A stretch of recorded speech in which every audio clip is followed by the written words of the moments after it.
questa domanda è stata già rivolta da altri, ma devo farla anch'io, sul nome di chi è il reale proprietario di questa società a cui poi fa capo la casa di Monte Carlo. Allora, cambio un po' la risposta. È come l'innominato. E quindi rispondo manzonianamente. È un nomen non nomen, è un nome che non si può pronunciare. Pericolosissimo. E è evidente che non solo perché il mandato è di non fare il nome, ma la situazione è tale che si descrive che evidentemente mi impone di non fare il nome del cliente. Questo Dove fare la domanda? sì, ma no, per carità, ormai sono abituato, no? È stato Tutti detto, quanti vogliono il nome, un orafo. Non sono abbastanza ricchi per essere il mio cliente.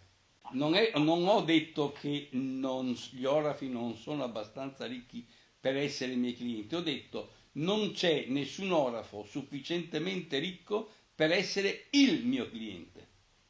È ovvio, lo dico con chiarezza, io do degli input, alcuni sono veri, altri no. Quali sono veri? Io lo so. Quali non sono veri? Io lo so. Se uno pensa di quelli arrivare ad avere le coordinate, è un illuso. E io sono convinto, poi le interprete come vuole, che non sia vero che non c'è qualcuno a Santa Lucia, c'è qualcuno secondo me a Santa Lucia, di sicuro io non so neanche dove sia, nel senso che con una certa difficoltà gliela troverei sulla carta geografica, ma il mio cliente certamente a Santa Lucia, se va un agente che sotto il nome di Rossi, quello tal che scende dalla scaletta dell'aereo, lui sa anche il numero di mutande che porta.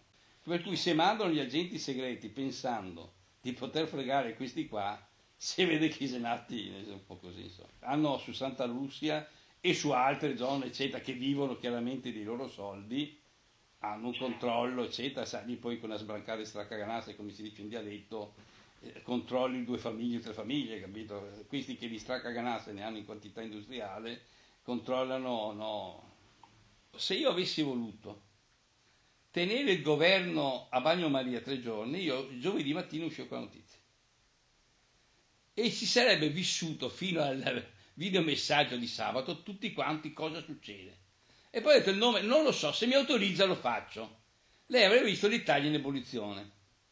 Non l'ho fatto perché, pur sapendo delle cose, non mi interessa. Il mio giudizio precedente è che un paese che è privo di serietà tollerare una classe politica che per mesi va avanti su un appartamento di cui neanche possiamo dire se sono effettivamente 300.000 o se sono di più perché nessuno vende il prezzo non ufficiale.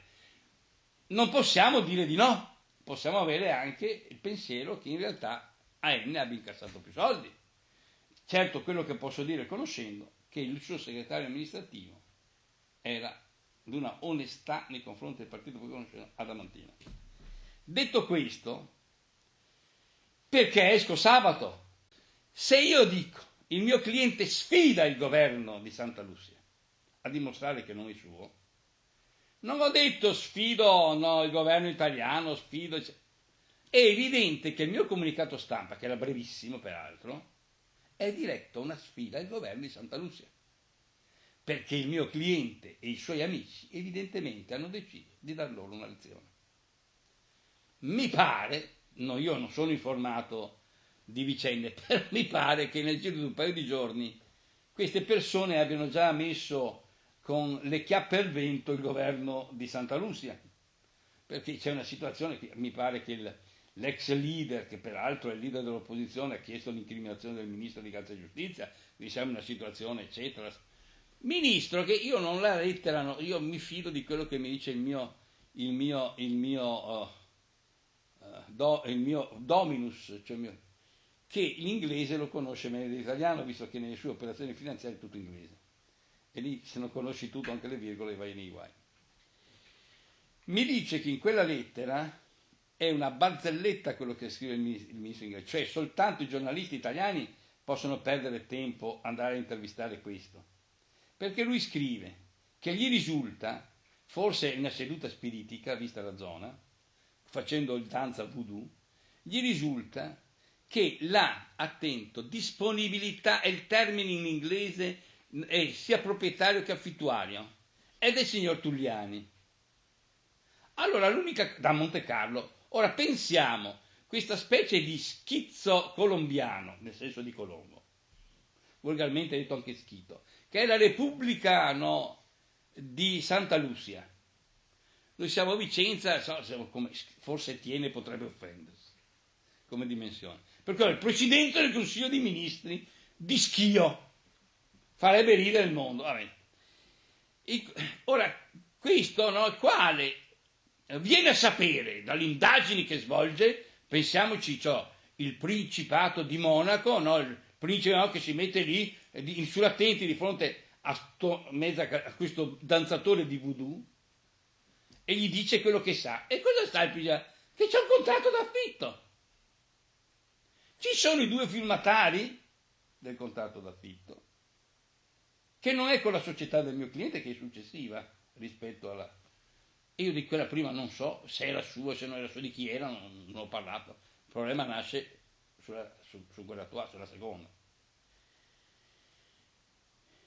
E addirittura abbiamo di giornali italiani che evidentemente, sempre per la storia che un giornalista sa leggere e non sa scrivere, mi pubblicano 2 firme come le firme del contratto quando uno zotico qualsivoglia che abbia superato la terza media si rende conto che quello non è il contratto ma una nota di iscrizione. È un pochino come se uno di noi affittasse un appartamento e andasse, perché essendo che non mettono le mani nelle tasche degli italiani, non so se le sia noto che se lei, non so se ha figli, ma dà incomodato gratuito al suo figlio, deve pagare. È la stessa cosa, per motivazioni diverse, lì fai la nota di iscrizione e depositi il contratto.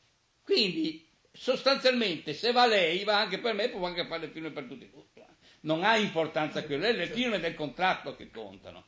Qui abbiamo voluto persino prendere in giro, io ricordo, mi dispiace per Ricciolino, io lo chiamo, Mentana, che ha dato anche lui notizia, essendo stato tratto in inganno, non so quale sia il giornale che aveva questo boom, e che è una cretinata solenne. Questo ministro può sapere quello che sa lei, che c'è un contratto e che questo eccetera. Non so neppure io, che certamente sono in grado di saperlo e che certamente non me ne frega niente di saperlo, se per caso nella fare del contratto il Tulliani, che avrebbe fatto di lavori a sue spese, paga l'affitto o questo affitto va a scalare. Conferma che è un italiano che vive in Svizzera, questo signore, questo suo Dominus? E ha nazionalità italiana, che vive in Svizzera. Io credo che abbia appartamento in Svizzera, a Londra, a New York. Difficile che scenda in albergo quando va in queste città, non credo. Lei parla di stampa, che sa leggere e che non sa scrivere. O quello che sa scrivere non sa leggere. Esatto. Una parte della stampa dice che lei ha fatto un grande favore a Berlusconi e quindi è amico di Berlusconi. Feltri e soci dicono il contrario, che ha voluto fare un gran regalo a Fini. Lei cosa ci dice al riguardo? Se lei mi chiede il giudizio su Fini, devo dire che risale fino al 96 e io do i giudizi fino al 96. Io sono stato al vertice del Polo, l'unica persona che non mi ha mai chiesto nulla e che si è comportata correttamente con me è Gianfranco Fini. Questo gli devo dare atto perché dopo, per la risposta che darò dopo. Io sono una voce tecnica. Quando io pronuncio una arringa, se me la lasciano pronunciare, in tribunale, in corte d'assise, non sono io che parlo, è il mio cliente al cui presto la voce. Il mio cliente non gliene frega niente. Non credo che abbia una grande stima di questa situazione politica, per quello che posso aver intuito. E il mio cliente probabilmente è talmente addentro nelle vicende di quello Stato che probabilmente sa molto di più di qualcuno che cerca di buttar lì per capire se ci sono state pressioni, eccetera. È stato ufficialmente accusato di aver ricevuto pressioni esterne, il ministro, quindi non è che ci siano.